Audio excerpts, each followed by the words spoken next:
Supreme court के सभी न्यायाधीशों ने मंगलवार को फुल कोर्ट मीटिंग में अपनी संपत्ति की घोषणा करने पर सहमति जताई। बैठक में न्यायाधीशों ने निर्णय लिया कि वो अपनी अपनी संपत्तियों का ब्यौरा भारत के मुख्य न्यायाधीश के समक्ष रखेंगे।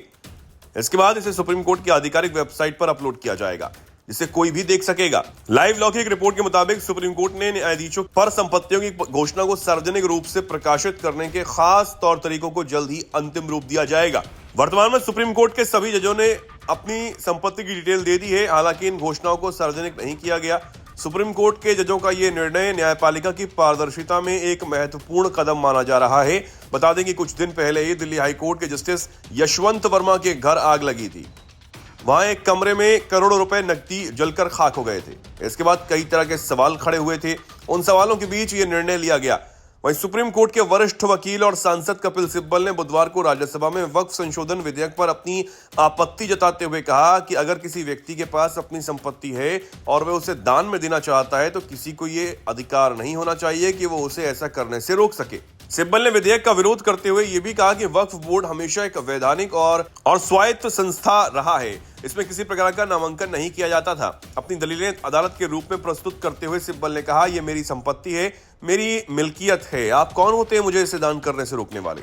उनके विधेयक के विरोध में कई न्यायालयों के फैसलों का हवाला दिया और उन फैसलों को मोबाइल पर पढ़कर राज्यसभा में प्रस्तुत भी किया। इसके माध्यम से उन्होंने ये साफ किया कि संपत्ति का मालिक होने के नाते किसी को भी दान करने का अधिकार होना चाहिए और इसे किसी भी परिस्थिति में बाधित नहीं किया जाना चाहिए। सिब्बल ने विधेयक के दान संबंधी प्रावधान पर सवाल उठाते हुए ये भी कहा कि अगर हिंदू अपनी जमीन दान कर सकते हैं तो मुसलमानों को भी यही अधिकार क्यों नहीं दिया जा सकता। उन्होंने सरकार पर हमला करते हुए यह आरोप लगाया कि वो एक राष्ट्र एक कानून की बात करती है लेकिन मुसलमानों के धार्मिक अधिकारों के हस्तक्षेप कर रही है।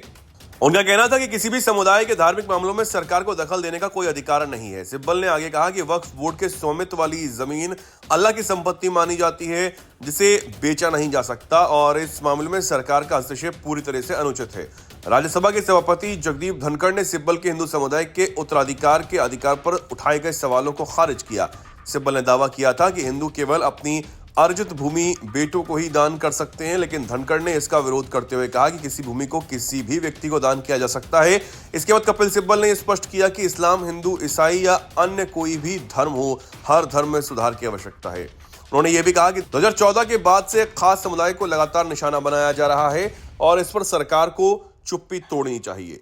सिब्बल ने प्रधानमंत्री नरेंद्र मोदी से भी सवाल किया कि वे हिंदू धर्म में सुधार क्यों नहीं चाहते जब मस्जिदें गिराई जाती हैं या फिर किसी विशेष मामले में सरकार चुप रहती है।